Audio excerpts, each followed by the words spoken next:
associates, this video summarizes your professional development project, which has several different parts that will be due across this next unit.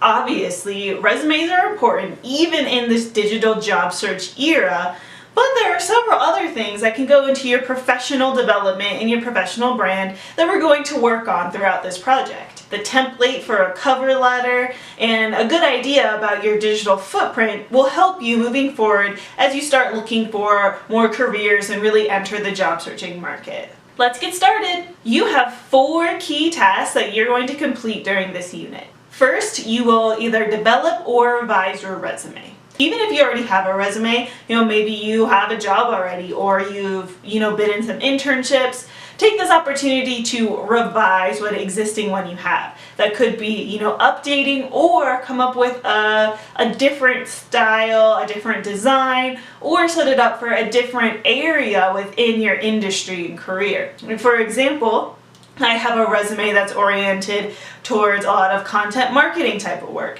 I have another resume that's oriented towards education and teaching type of work. And yet another resume that's oriented more towards writing and editing. So I've taken my experiences and framed them just slightly differently to accommodate the different sectors of the career that I could be looking at. In addition, I also have 3 or 4 different styles and designs of resume, from really creative and graphic to much more traditional and standard, depending on what types of companies and places I'm applying for.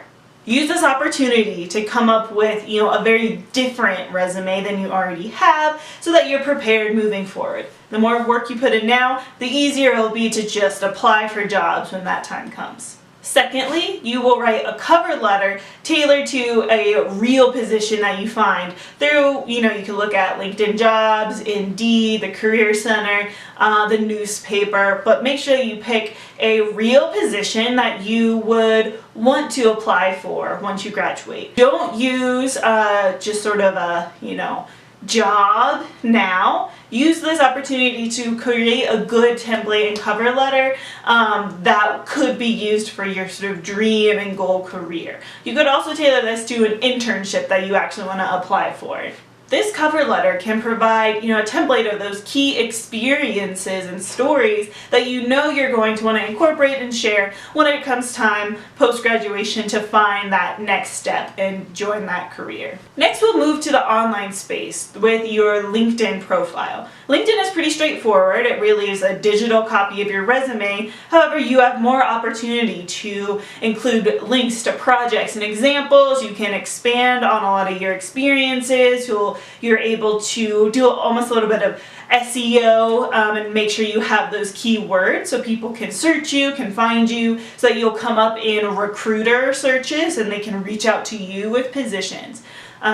Additionally, during our professional workshop recitation section, you will have the opportunity to have a headshot taken. We'll bring a camera so you can get a nice looking headshot with a clean, bright background in case you need that for your profile. No selfies here. The second part of the digital space, it will be assessing your online footprint. So using the personal branding strategy worksheet that we'll be going through, I really want you to carefully assess what does all your social media and your online presence say. Just make sure that it aligns with whatever you want to be representing, that it's the way you want to be seen in the world, and that it is true to you, your personality, and your brand. This task is all about just reflecting on you and how you are represented out to the world. I'm not saying that you need to change anything at all. That is a personal decision for you to make, but I am saying and want you to take a really careful and critical look and make sure that everything does align to who you are, who you want to be, your values, and that it really is reflecting on you and your brand.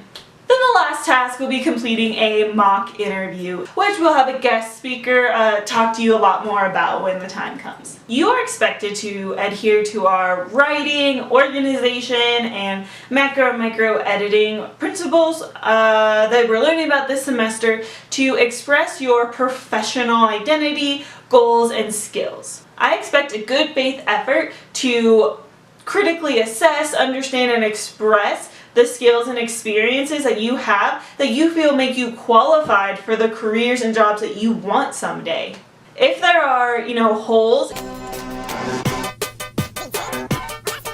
in your resume right now, that's okay. Obviously, many of you are still in school or just haven't had those opportunities or haven't had to think about that yet.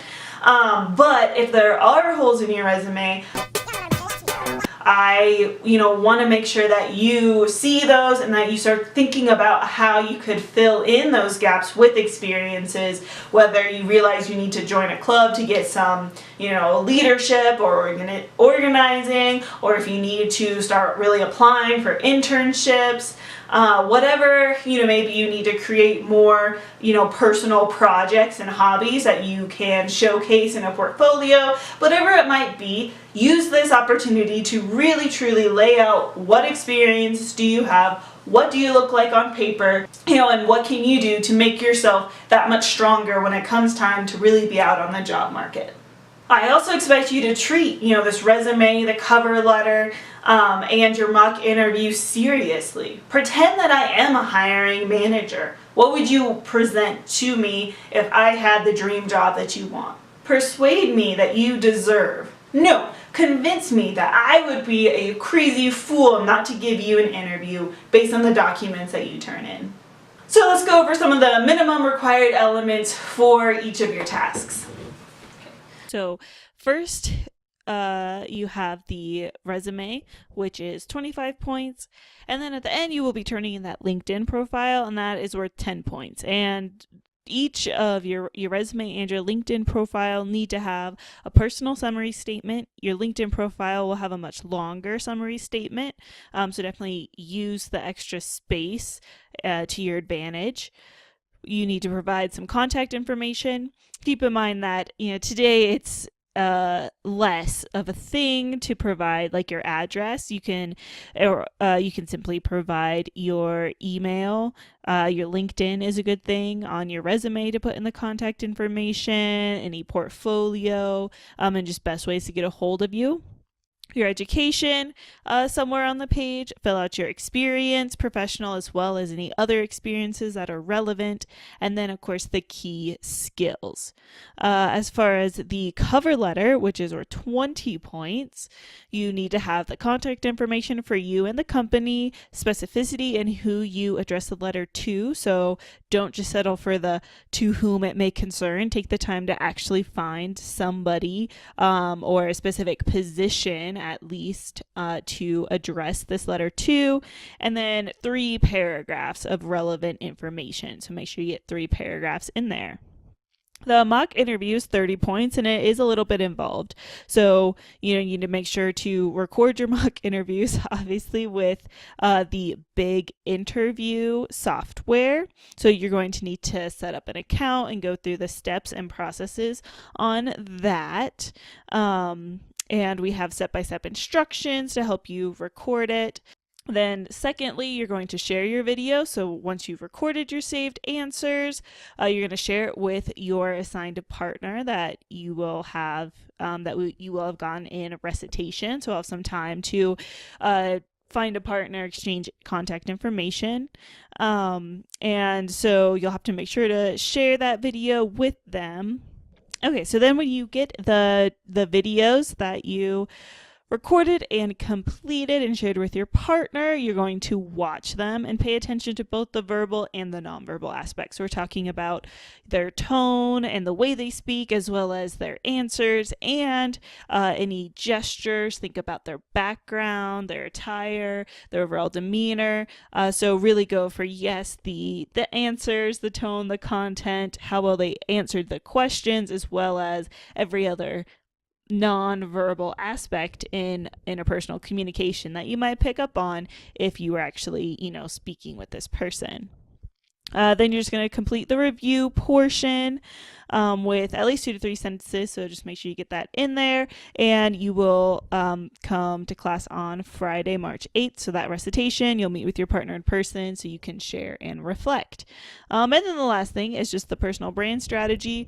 It's 15 points. This is really just that pass-fail. So as long as you complete each section of the template with thoughtful, high-quality responses, you'll be good to go. I'm not going to be reading super carefully through all your answers because this is a personal thing for you. So just make sure that you get those, just every section filled out, and I can tell there's some effort and thought put into it, and you'll either get 15 points or not. So to complete this assignment, you will be practicing several core communication and professional development skills. By completing this project, you are going to, be determining which skills are relevant and experiences are important, as well as finding those holes and gaps in your resume. You will be assessing, your professional self in context with your dream career. You will be cultivating a stronger online presence and making sure that everything is consistent and aligns with who you are and who you want the world to know about you. This assignment is worth 100 total points broken up across each of those individual portions. And I would be looking that you have used the made to stick principles in your cover letter, especially, that you use things like stories and were concrete in your details to make me remember and to make you stick in my mind as a good potential candidate. Also, with the cover letter, the biggest thing that I'll be looking for is that you are complimenting and expanding on your resume, not just rehashing everything that's already listed. Keep in mind, right, the resume document is designed to be a really quick, easy to skim, easy to understand document. So if you're making me read a whole paragraph of things that are literally skimmable and listed on your resume, that's going to be a problem. Rather, use your cover letter to expand on the bullet points from your resume, to give me more information and context about the experiences listed on your resume. I will be grading your resumes especially to be, your best self. So even, though a B, potentially even a C level resume could still get you that job interview, I don't want you to just be good enough. Right? So I'll be noting things and giving feedback and suggestions on how to improve your documents. That way you are hands down the best applicant, not just a good enough applicant. Now, of course, I obviously don't know your life, but I have read literally... I've been teaching since 2015, so I think I've done 2 that year, 5+ summers, so 6 times, so about 50 students each. I've read 300 resumes and cover letters at this point in my, teaching career. So in that way, I am kind of the best person and the best audience for you because I don't know a lot about your life, just like a hiring manager won't. I have read hundreds of resumes and cover letters similar to hiring managers and what they have seen and know. And so you're going to have to, persuade me that who I get on paper stands out above the rest, is highly qualified, and is the type of person that we want at a company.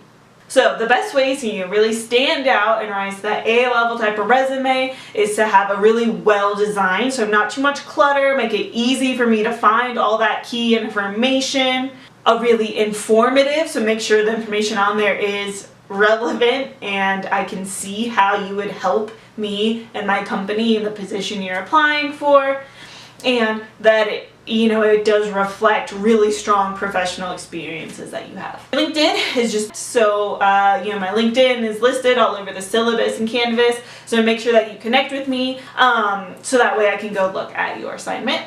And for this, I will be looking for, your strong use of things like keywords, if you have examples, stuff like that on your LinkedIn.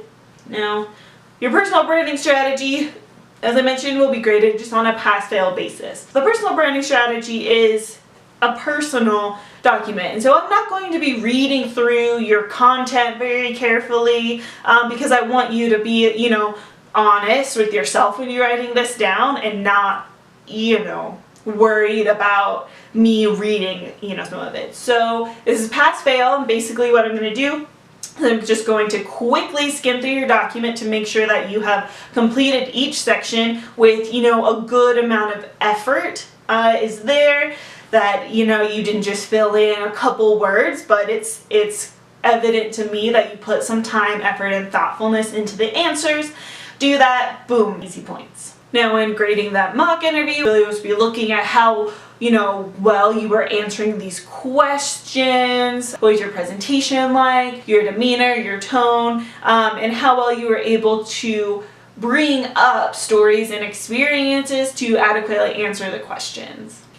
Of course, refer to my grading overview for a reminder on how I grade, and from the Made to Stick principles, especially for this document, right? You want your resume and cover letter to be very sticky so it stays in the mind of that hiring manager no matter how many other resumes and cover letters they read. So make sure to definitely be, you know, simple, find the core of your experiences and attach them to the position you're applying for. Be concrete. Give us those strong, exact details and experiences that prove and demonstrate that you have a good work ethic or that you are, you know, organized. Give me details that show, don't just tell me. Be credible. Make sure everything is consistent, that it aligns, that you're proofreading. And for this one particularly, I want you to try to find a way to embed some stories into your cover letter. They don't have to be long. Of course, you only have a page, so they shouldn't be long, but again, in the vein of showing rather than telling, incorporate some stories that use those concrete details so that you and your experiences really do stick out to me as I'm reading through all 50 of your resumes and cover letters. So, of course, if you have any questions, make sure to ask. Otherwise, I will see you in class. Bye, associates.